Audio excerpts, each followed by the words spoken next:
You do look, my son, in moved sort, as if you were dismay. Be cheerful, sir. Our revels are now ended.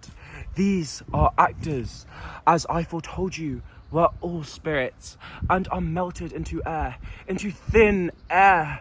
And like the baseless fabric of this vision, the cloud-capped towers, the gorgeous palaces, the solemn temples, the great globe itself, ye all which inherit shall dissolve. And like this insubstantial patient fated, leave not a rock behind. We are such stuff as dreams are made of, and our little life is rounded with sleep. Sir, I am vexed. Bear not, bear with my weakness. My old brain is troubled. Be not disturbed with my infirmity.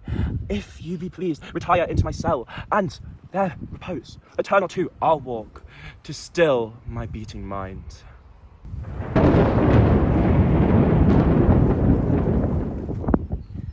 The Tempest.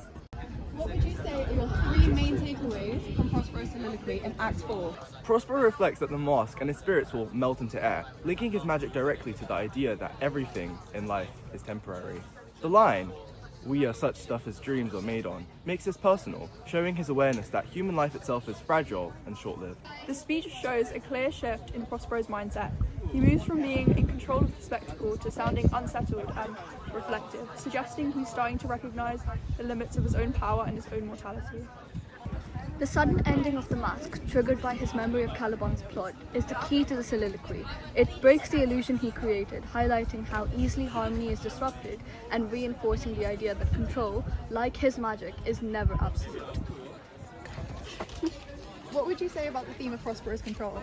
I'd say that Prospero's control is a prevalent theme within Act 4 of The Tempest. He immediately demonstrates it by presenting Miranda as a commodity to Ferdinand, referring to her as my rich gift, a third of mine own life, demonstrating his perceived control and ownership of her. Scholar Jacob posits that Miranda too is a commodity, a stance that I firmly agree with. Prospero's control is further demonstrated through his interactions with Ariel, calling for them with the quote, "My industrious servant Ariel." This compounds Prospero's authority and defines Ariel clearly as a submissive and deferential subject, as said by scholar O'Toole. Further, using imperatives while commanding Ariel, saying, "Do not approach till thou dost hear me call," clearly defines their relationship as servant and master. What would you say about the theme of love in The Tempest? The theme of love is a prevalent one throughout the play, and is heavily emphasised in Act 4 through Ferdinand and Miranda's union. Love here is presented as a product of Miranda's purity, as her virgin knot is highlighted by Prospero, who claims that if Ferdinand breaks it before all sanctimonious ceremonies may with full and holy rite be ministered, it would result in barren hate. This suggests that their marriage is based on Miranda and Ferdinand's status as well as their feeling for each other, something supported by the presence of the Roman goddess of motherhood, Juno, which shows how women were loved as breeding vessels rather than people.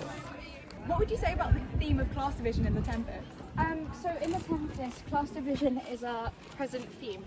Ferdinand states, "Never melt mine honour into lust." This reframes his labour as honourable due to his noble status and intentions, which is a direct contrast to Caliban's continuous representation of a submissive slave. In addition, it suggests nobility is inherently better than people who are subjected to slavery, due to its Eurocentric ideals that heighten European nobility. Thank you. It's like how they change from Act 3 to Act 4. Okay, how would you say that the characters change from Act 3 into Act 4 of The Tempest? Well, Lily, I would say that Prospero went from quite a controlling manipulator earlier in the play to a reflection of authority, and you can see that he becomes a lot softer as he accepts Ferdinand's blessing to marry Miranda, which is, and the quote for it is, "Then, as my gift and thine own acquisition, worthily purchased, take my daughter."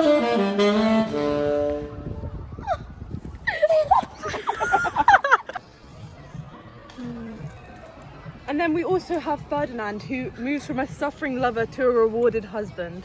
In Act 3, Ferdinand proves his devotion by carrying logs for Miranda, and his labour symbolises his love and overcoming hardship, and he appears noble and patient.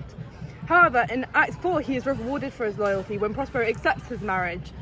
Ferdinand becomes more mature and respectful, promising not to break Miranda's honour, which he quotes, "The white cold virgin snow upon my heart." The imagery of purity reflects his self-control and demonstrates his transformation from a love-struck prince into a responsible future husband. Ooh, thank you for your insights, guys.